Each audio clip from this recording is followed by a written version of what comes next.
Yang jadi masalah adalah ketika Anda membawa Alkitab, satu agama, dalam pembahasan tersebut, lalu membandingkannya kitab tersebut dengan kitab agama yang lain. Anda masuk ke kamar orang lain dan Anda koar-koar seakan-akan kamar orang lain tersebut lebih jelek dibandingkan kamar Anda. Saya aja gak berani nih ngomongin apa yang Anda omongin. Ngulangnya aja saya gak berani. Karena ini very sensitive. Karena kalau ngomongin soal agama kan kita tahu, kita tuh gampang banget tersinggung. Kenapa ya agama bikin baper? Iya, kayak agama bikin baper. Menurut teman-teman agama yang benar itu bikin baper atau agama yang benar itu seharusnya nggak bikin baper? Jangan jadikan ini akhirnya jadi sebuah narasi kalau you beda agama dengan saya, jadi saya benci you gitu. Kalau gua tersinggung berarti ada yang salah dengan spiritualitas gua. Nah, kita tidak ingin akhirnya kita jatuh dalam definisi yang keliru, pada akhirnya jadi radikalisme atau ekstremisme gitu ya. Kita akan harus menjunjung kebersamaan. Nah, cuman akhirnya kebersamaan ini kebersamaan yang kayak bagaimana? Itu dia. Dalam hal ini, gua agak berbeda dengan penafsirannya Elia. Boleh di-sharingkan?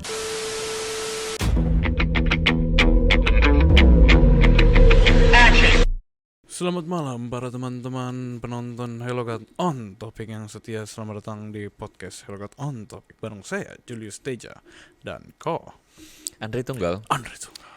Itu vibes-nya vibes di bioskop atau vibes di pesawat? Tentu saja ini adalah vibes menyambut teman-teman tercinta kita yang sedang menonton, khususnya episode hari ini. Kirain lagi di bandara. Dan juga ketika mereka punya perasaan kalau mereka sudah tahu, oh Hello God On Topic sudah kembali seperti biasa. Oke. Gue lagi membawa vibes kalau mereka lagi menonton jam 8 malam.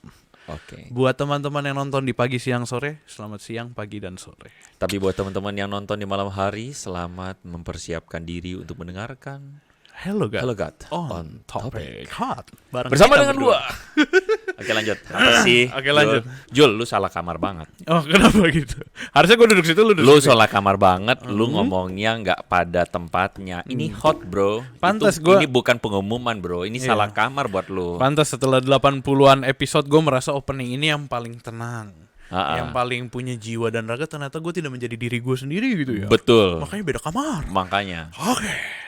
Bridging-nya masuk kan? Bridging lumayan masuk. Masuk banget. Agak ngeselin, tapi masuk. Agak ngeselin. Iya, jadi tapi orang di belakang, tapi teman-teman langsung berpikir bahwa ini udah scripted. Oh gitu. Enggak, itu bukan scripted. Ini alami, spontan, dan profesional. Lu jujur, mana skrip lu? Tunjukin. Semua teman-teman ada di Roh Kudus yang berbicara. Saya hanyalah sebagai alat. Oke, cukup sudah basa-basi Cukup teman-teman sudah. malam hari ini. Anyway, bersama-sama dengan kita sebenarnya bukan hanya kita berdua, tapi kita kedatangan satu tamu. Dia malu di sebelah Yang selalu sana. nonton Hello God On Topic dan kali ini dia bertandang. Welcome. Welcome. Yes, kita undang subscriber ya. Siapa Keren dia? ya. Ya, nggak butuh tahu juga sih. Oh iya, ada sesuatu tempat di kolom komentar, makanya teman-teman aktif nonton, aktif komen. Oke. Oke, balik ke kamar. Jadi Kamar. iya. Oke. Kan kita Kenapa kita mau- mesti bahas kamar? Supaya kita nggak ada di kamar yang salah. Oh, baik. Jadi ceritanya kemarin teman-teman waktu kita ngobrol-ngobrol tentang oke, kita mau angkat apa nih gitu. Iya. Ada beberapa topik yang kita muncul tahu, tapi tiba-tiba Julius muncul dengan pemikiran, "Kok kita bahas kamar aja gimana?"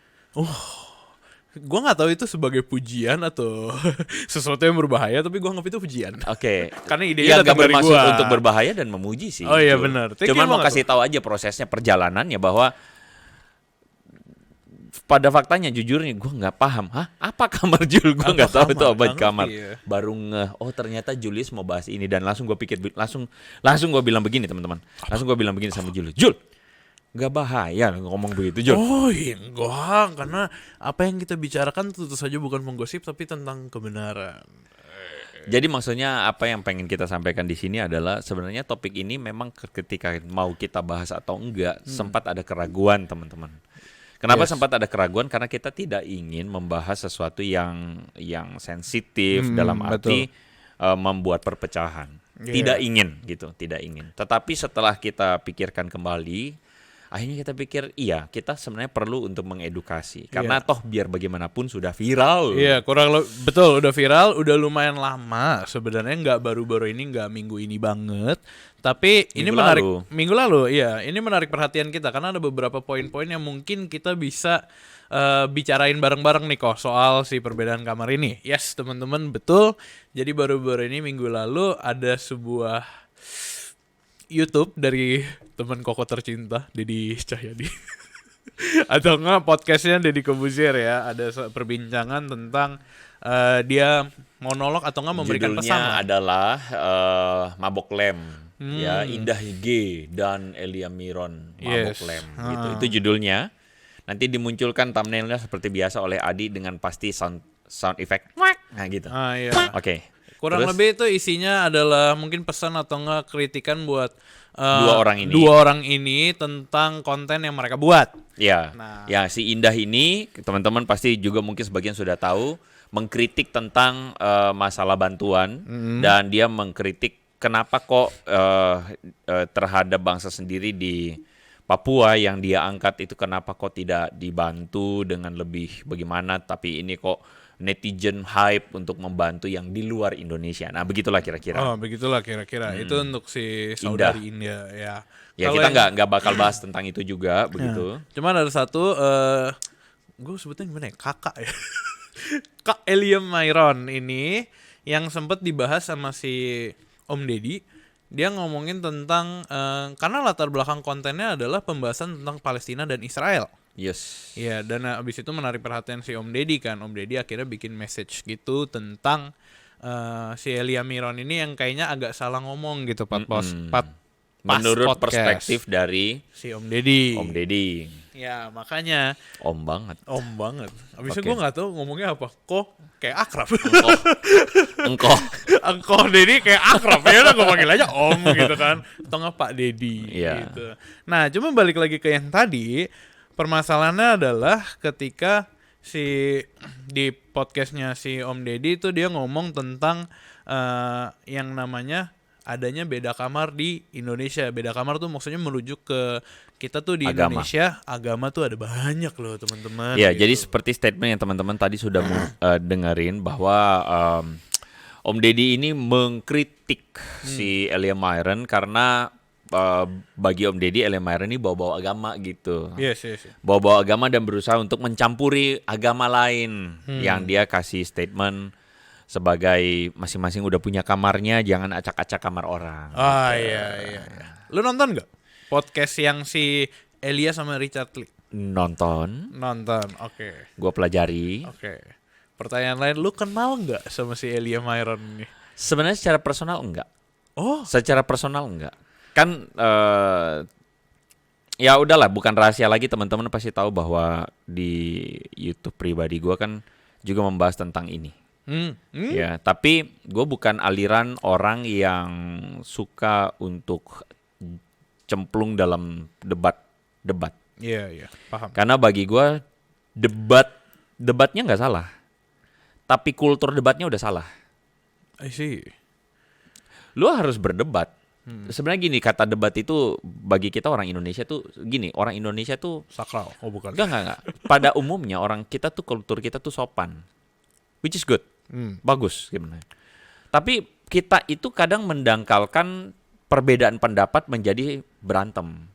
Di satu sisi kita sopan, tapi di satu sisi ada sebagian orang itu tidak bisa atau tidak mampu melihat perbedaan pendapat dan kerjanya cuma mau berantem doang.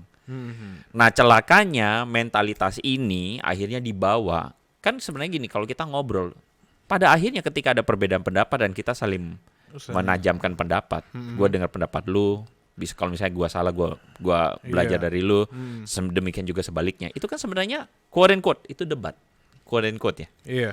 Kayak gitu. Cuman kan orang tuh udah isunya udah jelek aja kalau ngomong debat, udah negatif gitu. Iya. Nah, akhirnya karena tidak tahu berdebat, tidak tahu caranya untuk berargumen, akhirnya berantem doang di dalamnya. Saling ini, dan akhirnya debatnya tuh tidak konstruktif. Debatnya tuh cuman mau jadi debat kusir, saling menjatuhkan. Cuman mau siapa yang merasa paling benar gitu lah ya. Dan itulah alasannya kenapa gua nggak mau masuk dalam debat. Dan kita sebenarnya kan orang selalu bilang, wah Andre Tunggal kerjaan lu cuma monolog doang. Sebenarnya itu gue sedang melakukan dialog karena gue meresponi apa yang jadi argumen orang. Gue meresponi, gue masuk lagi gitu Iya, kan. iya. Itu kan sebenarnya itu kultur yang harusnya kita kembalikan kepada esensi debatnya. Jadi ide dilawan ide. Iya. Begitu. Bukan Bukan personal. akhirnya saling menghina jadinya. Iya. Jadinya tuh ad hominem gitu kan. Iya. Ad hominem itu menyerang personal. Gini, misalnya ini contoh ya buat teman-teman yang mungkin belum tahu, gue debat nih misalnya sama Julius. Ya. Bubur diaduk atau tidak diaduk? Gue tim bubur tidak diaduk. Julius Gua diaduk gitu kan. Terus gue nggak bisa bantah Julius nih. Akhirnya gue bilang dasar lu gedut lu gitu. Itu udah ad hominem. Itu bodoh gitu loh. Itu orang bodoh yang tidak bisa melihat esensi dari bagaimana Perdebatan. adu ide, ya saling belajar apa gitu. Akhirnya tidak konstruktif.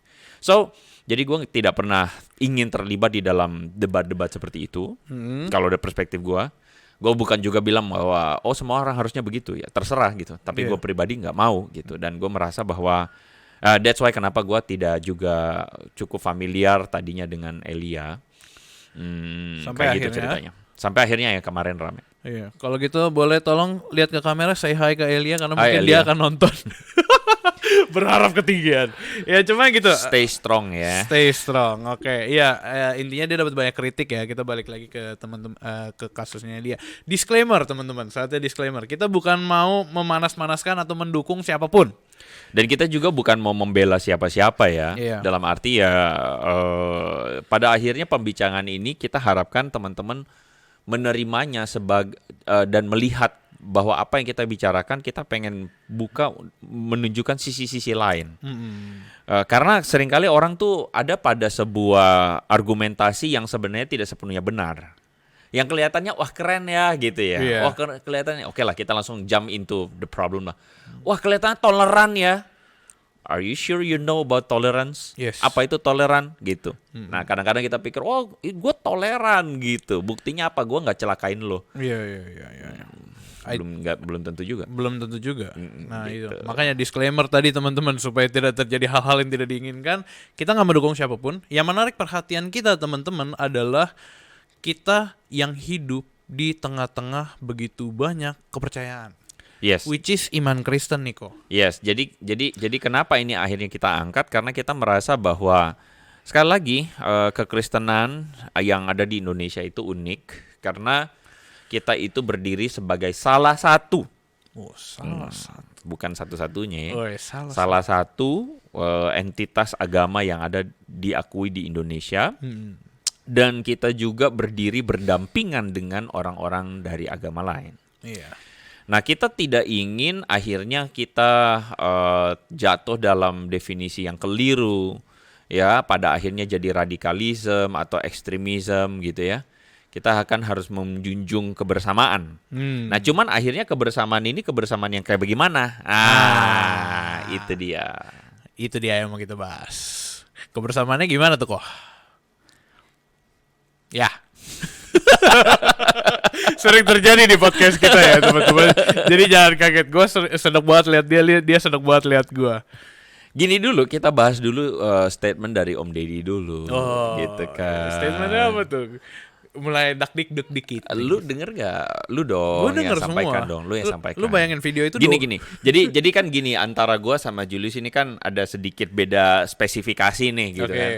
Kalau gua kan spesifikasi pada oke lah, let's say teologi dan sebagainya. Kalau Julius kan mewakili spesifikasi amatir. Nggak amatir. Publik. Ya, that's what I mean. POV masyarakat. Dari POV lu sendiri ketika lu denger apa kata Om Ded begitu. Kan Om Ded ceritanya bete nih. Iya, gitu bete, ya. Kelihatan dia lah. bete. Kita bisa bilang Om Ded sensi lah gitu. Yes. Sama si Elio. Lu jangan bawa agama gitu. Lu sensitif gitu. Lu jangan singgung-singgung yang lain gitu. Lu sendiri lihatnya gimana? Oke, jadi lu tahu uniknya adalah dari 20 menit episode itu dia cuma bahas 4 atau 5 menit tentang si Elia ini. Dia cuma ngomong 4 atau 5 menit. Cuman di beberapa bagian ya gue ngerasa ketidaksetujuan dia yang tinggi banget sih di podcast itu. Di 5 menit itu dia udah langsung bilang kalau gerah, capek gitu kan dengerin. Tersinggung. Dan gue paham gitu. Oke lah, kita hargai ketersinggungan. Iya, karena setiap orang berhak lah tersinggung gitu. Karena kalau ngomongin soal agama kan kita tahu, kita tuh gampang banget tersinggung. Ih, kenapa ya agama bikin baper? Iya, kayak agama bikin baper. Menurut teman-teman agama yang benar itu bikin baper atau agama yang benar itu seharusnya nggak bikin baper? Ya saya lanjutkan. Kita beragama itu harusnya bikin baper atau harusnya nggak bikin baper? Itu, Tulis di kolom itu layak komentar. loh. Itu layak untuk kita pertanyakan. Kan kita bukan ngomong apa, tapi kita layak mempertanyakan agama itu harusnya bikin baper atau nggak bikin baper. Nah iya itu. Kalau agama bikin baper, apa yang salah? Ya itu pertanyaannya. Makanya gue ngelihatnya sebagai POV publik yang nonton aja gitu ya. Kan gue nggak ngikutin full tuh pada saat videonya keluar. Pas dia keluar ya gue ngerasa oh ini berarti si Elianya ada kesalahan nih sampai dia bikin si itu tersinggung kan. Cuman masalahnya kalau gue melihat ya agama di Indonesia itu sangat gampang arahnya ke tersinggung gitu. Enggak juga sih. Gue ngerasanya gitu. Makanya gue ngerasa pas Elia ngomong dia tuh kayak oh sesalah apa sih dia sampai si Om Deddy tuh geram atau nggak marah gitu. Sebelum lu lanjutin ya, gue mau sedikit mengkritisi.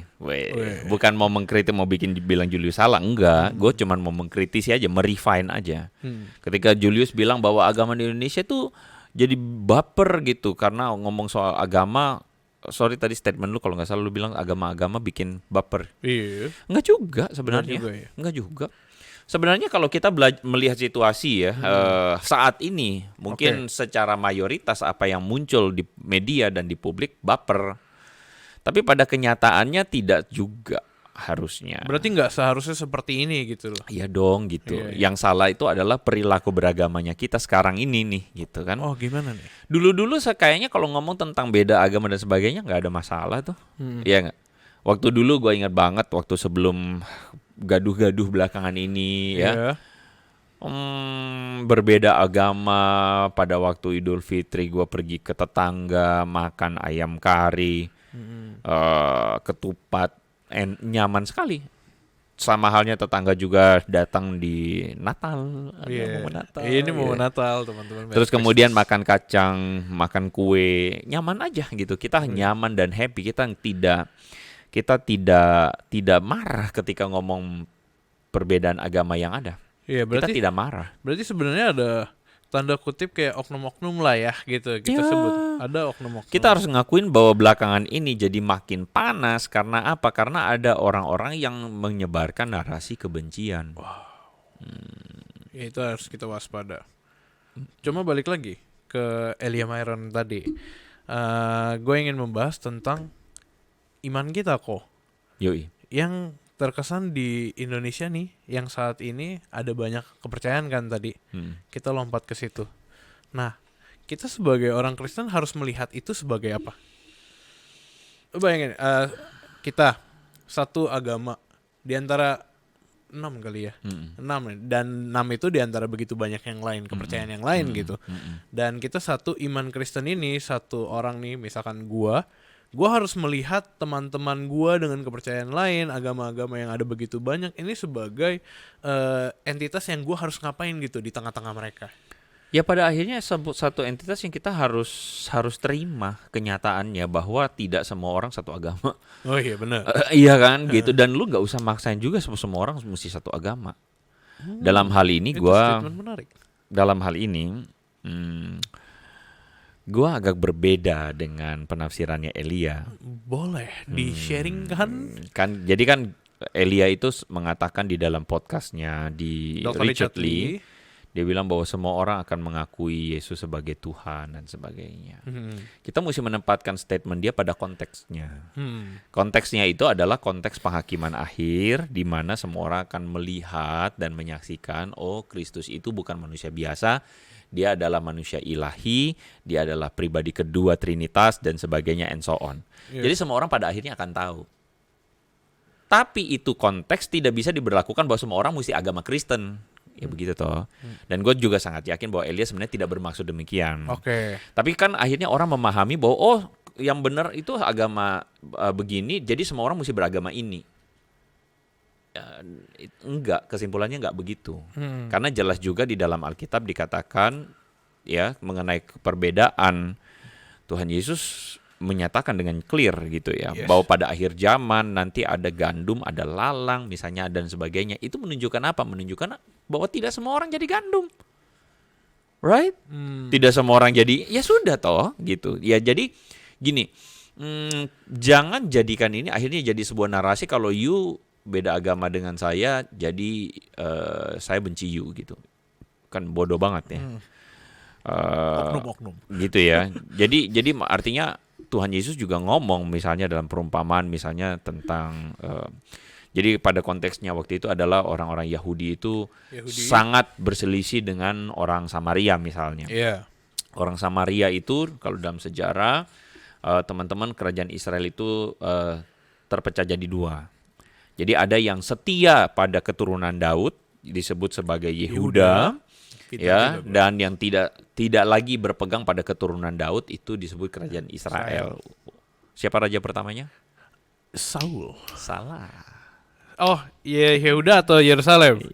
Bukan Yehuda atau Yerusalem, Jul. Oke. Samarianya. Oh, sama Siapa? Raja Samaria. Raja pertamanya siapa? Raja pertama Samaria. Siapa kok? Jul, lu belum bisa ikut kuis Alkitab. Gila. Kita belajar lagi.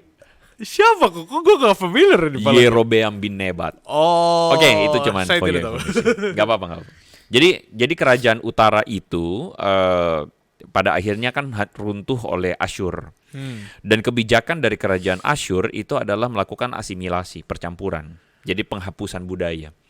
Jadi orang Samaria itu udah campur dengan keturunan yang lain. Dan orang Yahudi itu benci banget sama orang Samaria. Pada konteks Yesus waktu itu. Ini kita ngomongin pada saat itu ya. Yes, jadi keberadaan merasa sebagai bangsa paling hebat, bangsa paling jago, bangsa pilihan Allah gitu ya, pilihan Tuhan, Si paling jago. si paling murni gitu Si ya. paling murni. Itu yang Tuhan Yesus kritisi.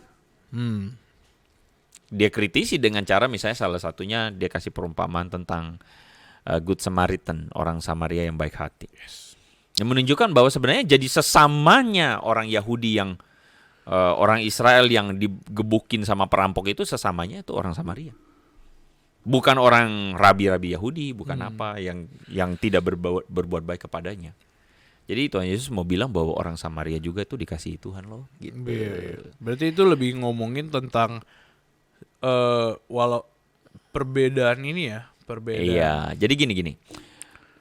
Satu hal yang kita mesti tahu bahwa dan gue juga sangat yakin buat orang Kristen siapapun dia bahwa Tuhan tuh mengasihi semua orang, termasuk Tuhan mengasihi orang yang tidak seagama dengan kita. Kalau Tuhan mengasihi orang yang tidak seagama dengan kita, lantas kenapa kita mesti benci? Bodohnya kita. Itu kok. Iya kan? Iya. Ya sudah toh. Kalau ajaran agama lu mengajarkan bahwa orang yang tidak seagama lu itu dikasihi Tuhan, kenapa lu mesti benci? Kecuali ajaran agama lu mengajarkan lu bunuh orang yang tidak seagama dengan lu. Kalau ajaran agama kayak gitu, ya sudah, gue nggak bisa ngomong apa-apa dong.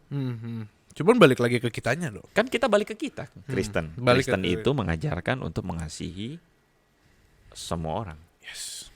Ya sudah.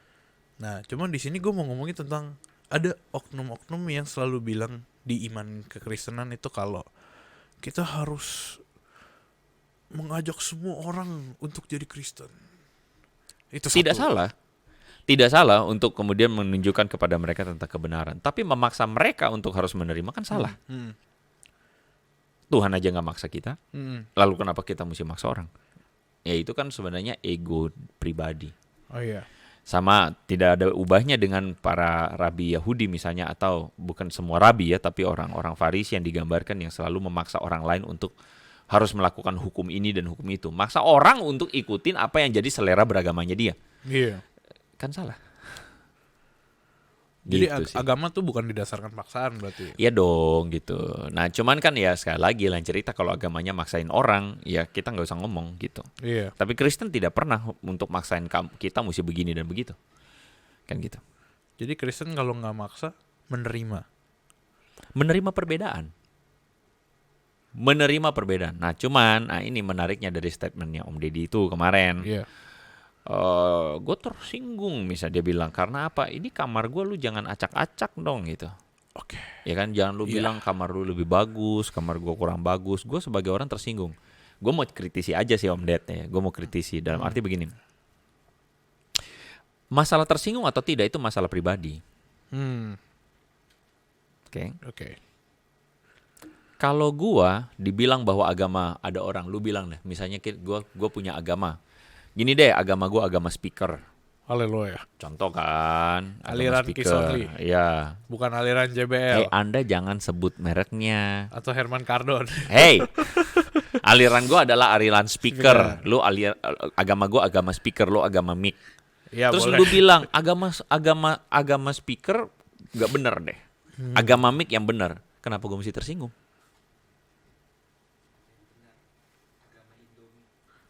Oke, agama iya. Indomie. Boleh. Itu boleh. Lu pertanyaan gue itu kenapa gue mesti tersinggung? Kalau gue tersinggung berarti ada yang salah dengan spiritualitas gue. Lanjutin gak ya? Boleh, silakan. Bener nggak? Enggak. Oke. Gini. Agama itu mengatur Iya. agama itu mengatur apa? Perilaku? Gua rasa enggak. Perilaku itu pada level tataran yang terlihat. Oh, agama mengatur apa kok? Agama tuh harusnya mengubah hati. Kalau agama nggak sampai mengubah hati, cuma mengatur perilaku. Oke, gua kasih contohnya gini. Ini maaf nih gue pakai ilustrasi ini, tapi gua rasa harus bisa diterima sebagai sebuah kenyataan. Di Indo lu buang sampah sembarangan nggak? Enggak. Puji Tuhan. Bener dong, kalau gue sih enggak. Puji Tuhan. Iya, puji Tuhan. Tapi ada orang-orang yang buang buang sampah sembarangan. Tapi ketika sampai di misalnya di Singapura, sebut merek aja, enggak inilah. Kita harus mengakui dan menerima itu. Orang taat, nggak boleh buang sampah sembarangan. Taat, tapi balik ke Indo buang lagi sampah sembarangan. Perilaku, kalau cuma diatur perilakunya doang, menurut gua nggak cukup. Penting perilaku, tapi itu nggak cukup. Itu harus mengubah hati. Oke. Iya. Kita balik kepada agama speaker dan agama mic. Mic. Agama gua agama speaker, lu agama mic. Mic. Terus lu bilang Speaker speaker jelek. bukan jelek sih, lu bilangnya bahwa speaker ini nggak bener nih gitu. Speaker ini tidak menjadi berkat. Mending agama mic gua gitu. Terus gua tersinggung, gua marah. Gini dulu pertanyaannya, spiritualitas gua bener nggak? Keliru dong. Kenapa gua mesti marah? Karena setiap orang berhak dong menyatakan apa yang benar buat dia. Kenapa enggak? Itu baru namanya Ransi. Nah, tapi masalahnya toleransi kita itu sudah didangkalkan sekarang nih. Dengan Kenapa bilang ini kamar gua lu jangan gini, ini bukan soal masalah ngurus kamar. Kalau gua mengacak-acak, kalau gua bongkarin kamar lu dan maksa lu nggak boleh tinggal di kamar itu, salah. Tapi kalau berpendapat dan menyatakan bahwa oke, menurut gua kamar lu kurang oke nih gitu, berhak dong. Apa salahnya? Kalau gua komen misalnya, ya itu lu bikin gua tersinggung. Yang salah spiritualitas lu. Kenapa lu mesti tersinggung? Balik ke pribadi masing-masing. Iya dong. Sama kayak misalnya gini kan ada orang sama kayak misalnya gini. Kita tuh bisa ngelarang nggak? Ini gua kasih contoh, tapi gua harap contoh ini tidak ini ya. Maksudnya kita bisa larang nggak bahwa orang itu selalu berbuat kita bisa mencegah nggak bahwa orang itu nggak menyakiti hati kita? Nggak bisa. Orang bisa melakukan intensi, orang bisa melakukan sikap A, B, dan C. Ya, gini. Contoh paling mudahnya begini.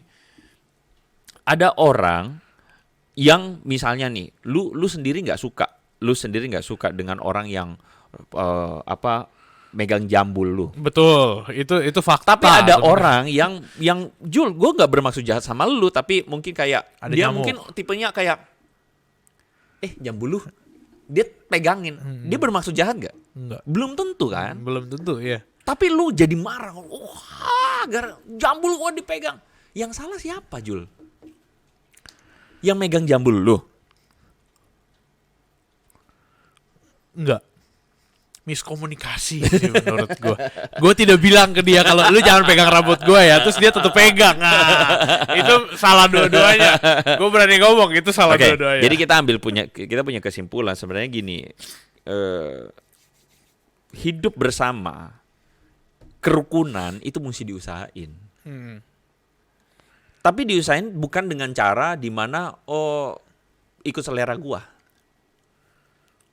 Kita mesti punya titik temu dong. Iya. Gua ngerti selera lu, gua ngerti selera lu. Tapi kita mesti saling berusaha, saling berubah. Nah, ketika misalnya dikatakan bahwa lu jangan komentarin kamar gua, itu keliru buat gua. Artinya lu memaksakan.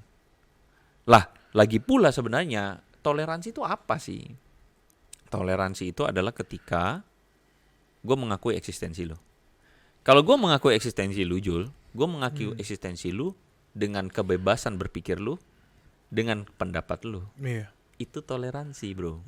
Dan yang namanya berpendapat pasti bisa bersinggungan dan bersilangan. Karena pendapat gue belum tentu lu setuju.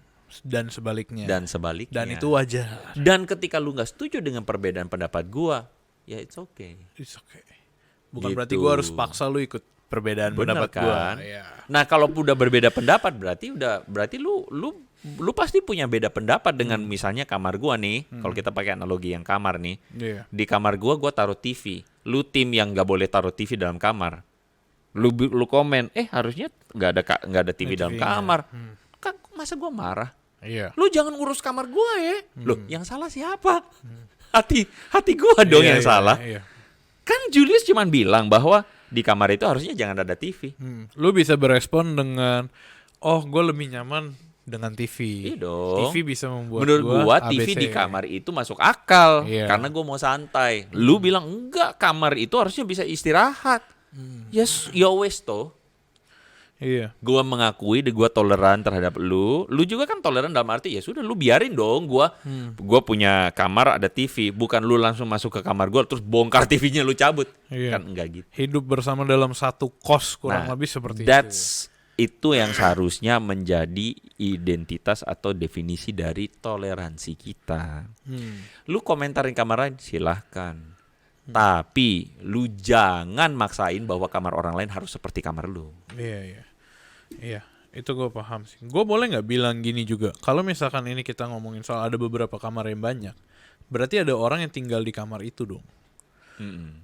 Berarti kalau gitu, kita jangan ngomongin soal kamarnya, kita ngomongin soal orangnya. Orang dalam arti gini. Misalkan lu melihat ada sesuatu yang kelihatannya nggak beres, kelihatannya ya. Tapi bukan salah si kamar, salah si orang dong. Karena kan balik lagi, orang yang tinggal di kamar itu kita bisa kasih saran, kita bisa coba bertukar pikiran, gue butuh dong ide buat kamar gue jadi lebih baik dan sebaliknya gitu-gitu. Ini kita ngomongin kamar ya, by the way. Nah, berarti bukannya akan lebih baik kalau saling memberi saran aja dibandingkan dengan turut campur langsung gitu kok. Campur, makanya definisiin dulu tuh campur tuh apaan. Masuk Mengubah ke kamar, agama orang, terus mau bongkar kamar orang. Nah itu campur tangan. Itu maksain gitu. Iya. Tapi kalau misalnya cuma kasih pendapat, so what tuh? Gak masalah kan? Gitu. Kasih pendapat dan itu bukan pendapat yang destruktif, pendapat yang konstruktif. Sekarang balik lagi. masalahnya toleransi kita itu sudah jatuh dalam satu bentuk toleransi sempit. Dimana gini, udah lu jangan acak-acak nih, misalnya kamar gua gitu ya. Dan sekarang masalahnya ini acak-acak ini apa nih? Maksudnya acak-acak apa? Kalau misalnya lu bertanya soal pendapat orang, dia berpendapat, ya seharusnya lu hargai kan? Itu harusnya toleransi. Tapi kalau lu sampai membungkam orang untuk tidak berpendapat, ya berarti lu intoleran loh. Sepakat nggak? Sepakat. Iya kan? Kalau misalnya gini, gua paksa lu, Jul, lu nggak boleh komen. Berarti gue intoleran loh. Kenapa? Karena dengan demikian gue memberangus lu. Itu namanya intoleran. Itu bukan toleran. Tapi celakanya orang hari ini jatuh pada definisi toleran yang kayak gitu. Setuju nggak? Terus kalau gitu, kita sebagai orang-orang yang lagi nontonin podcast ini nih, ada banyak orang kan yang lagi nonton. Khususnya mungkin teman-teman kita orang-orang iman Kristen gitu, orang-orang percaya. Salah satu part yang bisa kita lakuin untuk kita menghargai sesama tuh gimana?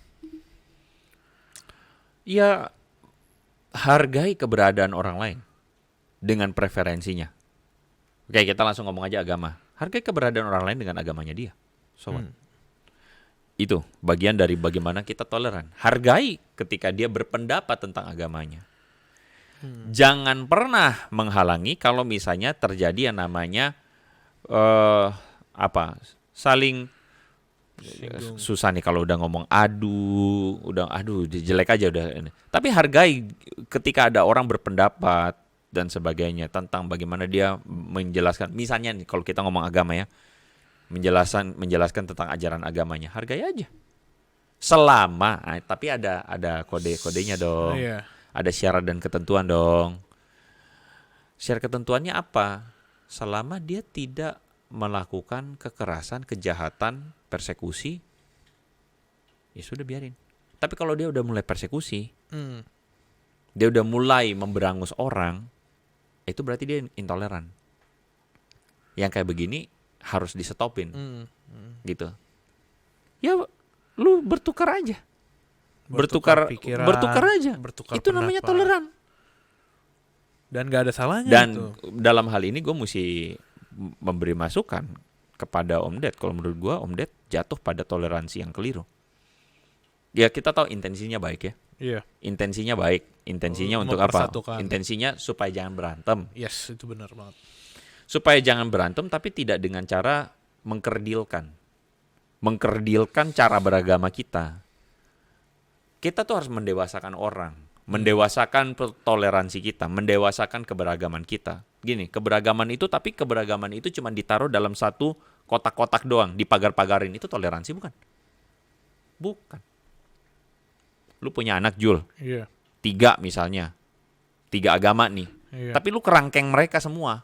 Lu nggak boleh ya masuk ke sini, lu nggak boleh. Itu Nggak- bersatu nggak? Nggak ada kebebasan. Itu atau bukan free will. bersatu. Bersatu itu ketika bisa duduk bareng, ngomong bebas, bahkan bisa ngomong bebas antara dasar lu, misalnya anak si sulung bilang sama si bungsu, dasar lu bocil, lu manja lu. Heeh. Terus yang bungsu ngamuk, wow, lu sebagai orang tuh begitu. Lu sebagai orang tuh mesti duduk dan ajarin si bungsu. Lu kalau dikatain manja, lu jangan ngamuk. Lu jelasin dong mana manjanya gua. Dan Itu si namanya sulung- dewasa. Dan si sulung harus dengerin juga. Si sulung juga mesti dengerin dong. Asumsi dia benar apa salah gitu loh. Kalau asumsi dia salah ya sudah terima. Yang salah adalah ketika lu sebagai orang tua lu dudukin yang sulung, tengah, bungsu, lu pisahin Berantem. mereka dalam kerangkeng yang Oh, berbeda. benar. Salah itu. Itu bukan toleransi. Right? Yes. Dan lu bilang, nggak boleh sulung ngomong komentar apa-apa tentang yang bungsu. Itu tidak dewasa, Jul. Tidak akan pernah jadi dewasa. Itu akan terus jadi anak-anak. Karena mereka tidak mampu menerima perbedaan. Tidak mampu menerima, misalnya ada dalam tanda kutip kritik. Lu harus terima kritik. Kalau sampai agama bikin lu nggak bisa mampu terima kritik, something wrong. Dan itu yang harus diperbaiki. Kekristenan itu terbuka dengan kritikan. Kita kasih jawaban. Nah itu kan yang gue lakukan di YouTube gue. Yang akan publish ya malam ini. Bukan malam ini. Sebelum malam ini sudah keluar. Haleluya kalau gitu. Mungkin satu pertanyaan terakhir ya. Oke lah, kita udah bahas banyak tuh. Toleransi, ketersinggungan, kamar beda kamar, hidup bareng-bareng dalam satu kos. Balik lagi ke satu tema atau pertanyaan penting kita di hari ini gitu. Itu tentang iman kekristenan kok.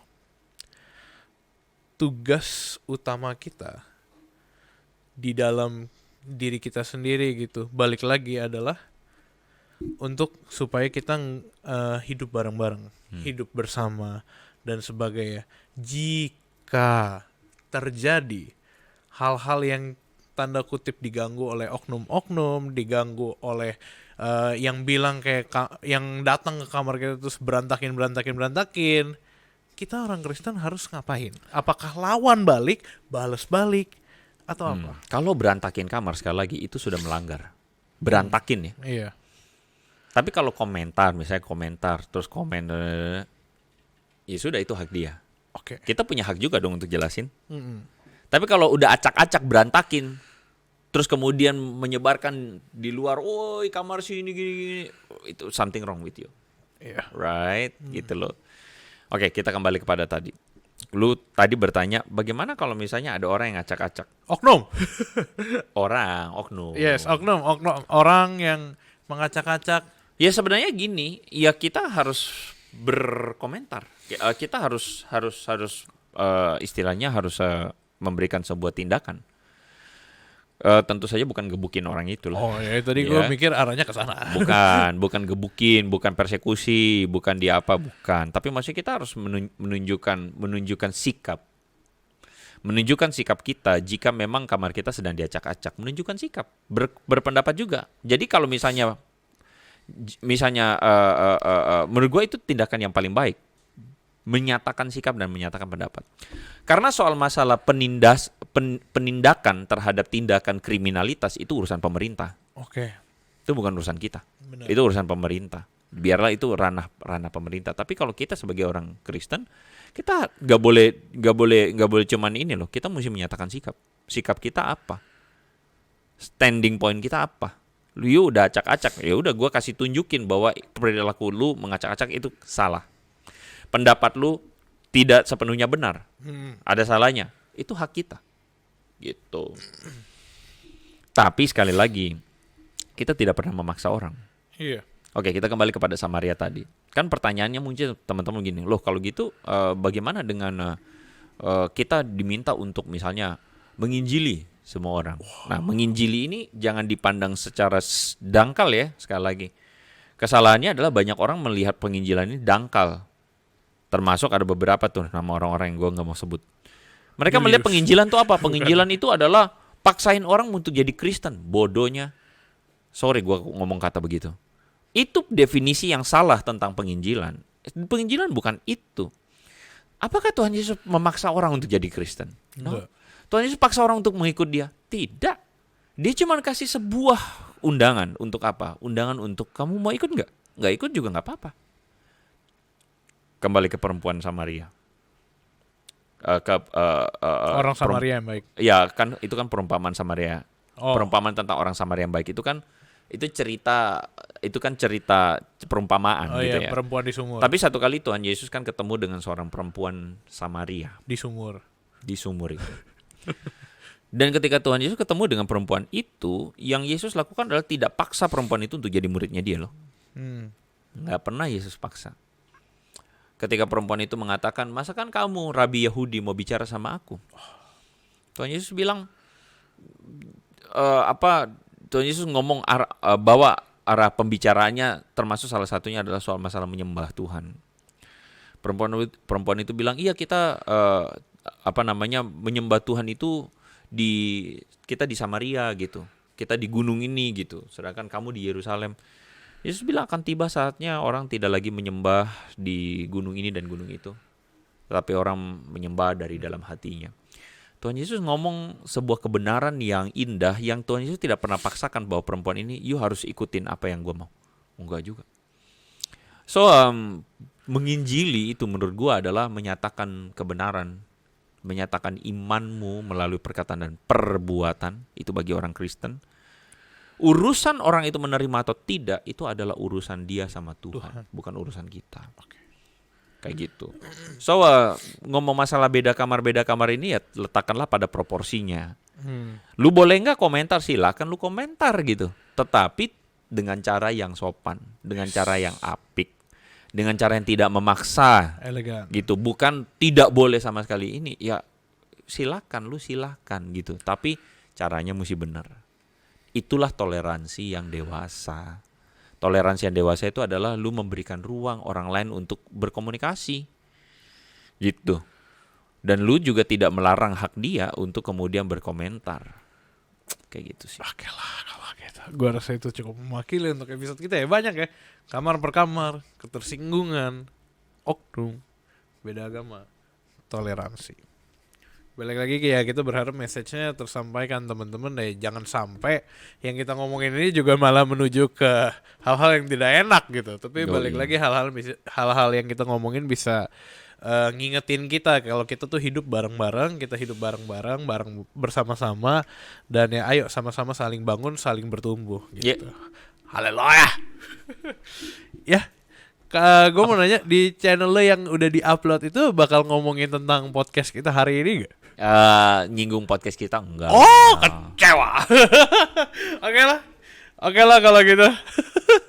Thank you loh buat ada thank you juga buat teman kita yang hari ini sudah datang spesial untuk hadir menonton dan menyaksikan. Dia bawain kue.